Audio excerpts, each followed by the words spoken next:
Hi, and welcome back to Focal Point AFR Talk. Brian Fisher is my name. Number to call if you want to join the program here in the last half hour. 888-589-8840 is the number to call.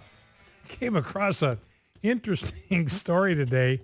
There's this 29.5-foot statue of Nelson Mandela that's just been erected in Johannesburg.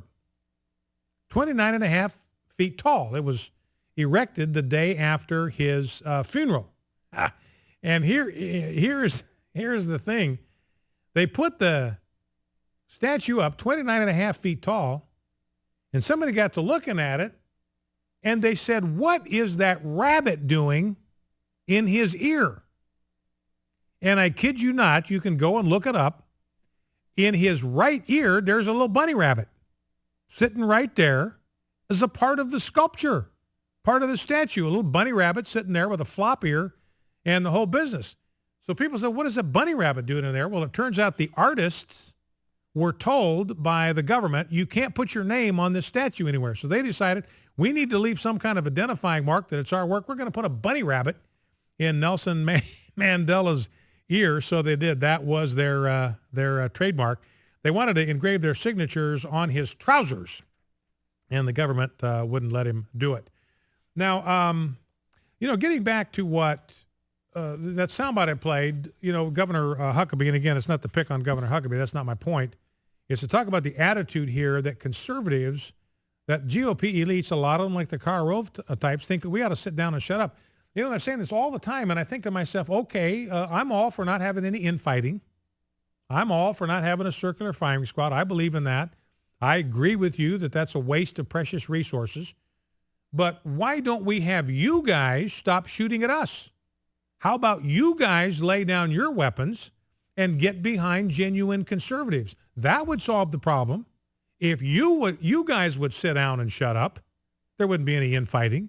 Wouldn't have to waste money on these vigorously contested primaries. So why is it that nobody ever says to the elites, listen, why don't you guys sit down and shut up, and let's give the genuine conservatives, and instead of trying to neutralize them, instead of spending all of this money to take out these genuine young and upcoming conservatives, why don't you guys just take a hike?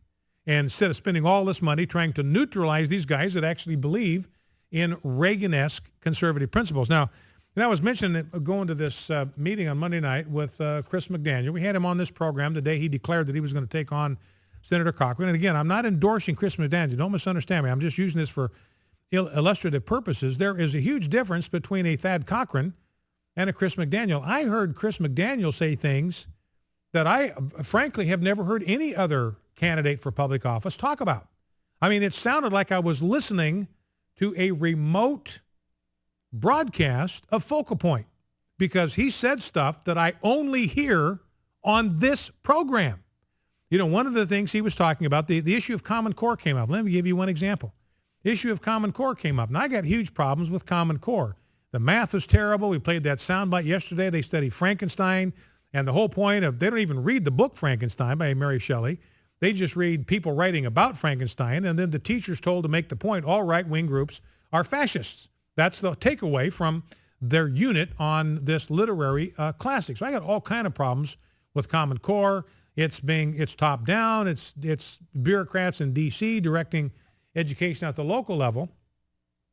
But what Chris McDaniel said is, look, my fundamental problem with Common Core is not the curriculum, and it's not the brainwashing, and it's not the indoctrination. It's that there is no warrant in the Constitution for a Department of Education. And he started talking about Article 1, Section 8. Now, if you listen to this program, you know that I talk about Article 1, Section 8 all the time. I have never heard a candidate for public office talk about Article 1, Section 8. Now, I don't listen to everything that everybody says, so I'm sure guys out there talking about it, but it rarely ever breaks the surface in a form that I even become aware of it. But here's this guy saying, look, I'm against Common Core because there is no authorization in the Constitution of the United States for a Department of Education. He says you go to Article 1, Section 8, and it lists all of the things that government is authorized to do, and running the education system in America is not on the list. And if it's not on that list, then the federal government is not entitled to do it, shouldn't be involved in it. And I got to tell you, it was like hearing myself talk, and so you can imagine it's kind of an exciting kind of moment for me. He said another thing that I thought was very significant, because, again, I've never heard anybody talk about this. We've talked about the Commerce Clause. Commerce Clause is used to justify every government program in existence. The Commerce Clause. The Constitution gives the right to federal government to control commerce. Well, you go back and look at the Federalist Papers, what the point of the Commerce Clause was, is Congress said, look, we do not want trade wars to break out between the states. Remember, they were sovereign states, sovereign and independent states. And they delegated some of their powers of action to the central government, but they retained everything else. And one of those is they can have borders.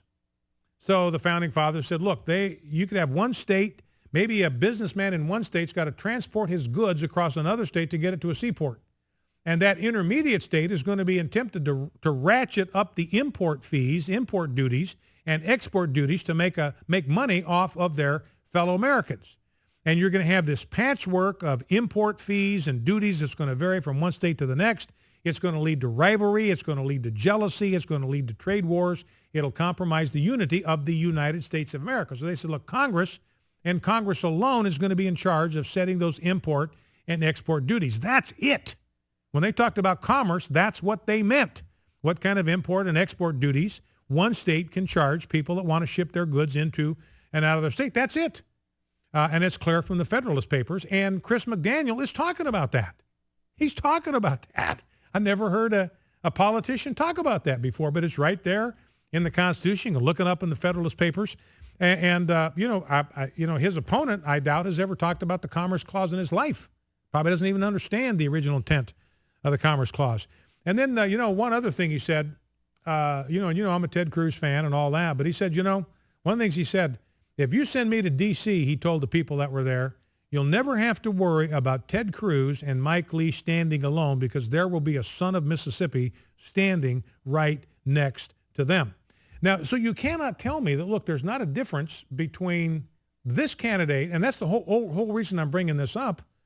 This is not a guy that we want to sit down and shut up. This guy is saying stuff that Republicans in every single race, in every district, in every state, in every congressional district in the country ought to be saying. He's saying the things that our sitting senators and our House of Representatives, our representatives in the House, ought to be saying, and they're not saying it. So this is the kind of voice that we need to hear. And so, for the GOP elites to tell a guy like this, who's articulating genuine conservatism, who has an allegiance to the Constitution, who has an allegiance to this country as it was founded, who has an allegiance to the Scriptures, to tell this guy sit down and shut up? What kind of a message is that to send to voters who are looking for somebody to represent them and represent their values? Anyway, I've gone on that as long as we need to go. Let's go back to the phones, 888-589-8840. Let's grab a call from Ricky in Baton Rouge, Louisiana. Ricky, welcome. What's on your mind? Thanks for taking my call. I got a comment about Karl Rove, but first I want to comment on the main thing. The reason why the whole pro-life movement hadn't made more advances than what they have already is because they don't even have the basic terminology of what they're talking about correct.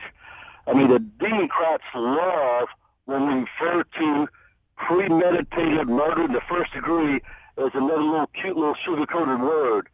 And if the entire pro-life movement would start using the correct terminology, killing of little innocent babies is actually premeditated murder in the most heinous form, killing of little helpless babies. So until the pro-life movement gets the basic terminology correct, it's going to be a losing war, because the Democrats love it when they use the other little term for murder. Mm-hmm. And what I want to comment on Karl Rove, give you a little pop quiz. Who do you think is the most dangerous man in America, Obama or Karl Rove? Well, I know where you're going. With that. And what I think you're saying is that Karl Rove may represent as much or more of a threat to a return to constitutional principles than even the sitting occupant of the Oval Office. Is that where you're going with that? That's exactly right. Karl Rove is the most dangerous man in America because he wants to put a fourth moderate person to run. We've had Dole, McCain, and Romney, all moderates. They all lost, and he wants to put another. He's been bought off by George Soros. That's who controls Karl Rove. Hey, make sure you put a moderate because you will always lose with a moderate. Yeah. Well, and it's interesting to me, and I appreciate your call, Ricky. Thank you for that. And, it's interesting to me, that we've all heard the definition of insanity is trying the same thing over and over and over again and expecting different results. So here's Karl Rove. The GOP elites, they ran Bob Dole in 1996. We saw how that worked out. George Bush barely squeaked by in 2000, had to have the Supreme Court weigh in on that. If it wasn't for the marriage amendment being on the ballot in Ohio in 2004, he probably would have lost that. So he kind of squeaked in by the skin of his teeth, whatever that expression means. And then it ran a moderate in 2008. McCain lost, ran Romney in 2012 and lost. So their history in running moderate Republicans is abysmal. It's dismal.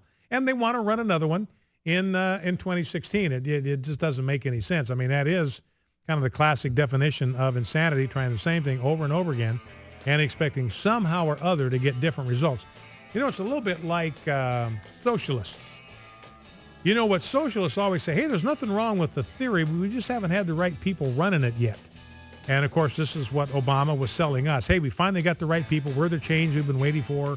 We're the change that we seek. We're the ones that can make it happen. This will be the day when America's transformed and the seas will begin to slow their rise and all that kind of stuff. But socialism's never worked. It doesn't matter who's in charge. It's not a matter of who's in charge. It's the ideas, it's the principles that are the problem. And that's exactly what we have with the GOP elites. It's their ideas that are wrong. They have been tried repeatedly. They have been found wanting every single time. And it's insanity politically to keep running the same type of candidates and expect you're going to get a different result. Focal Point AFR Talk. Be right back.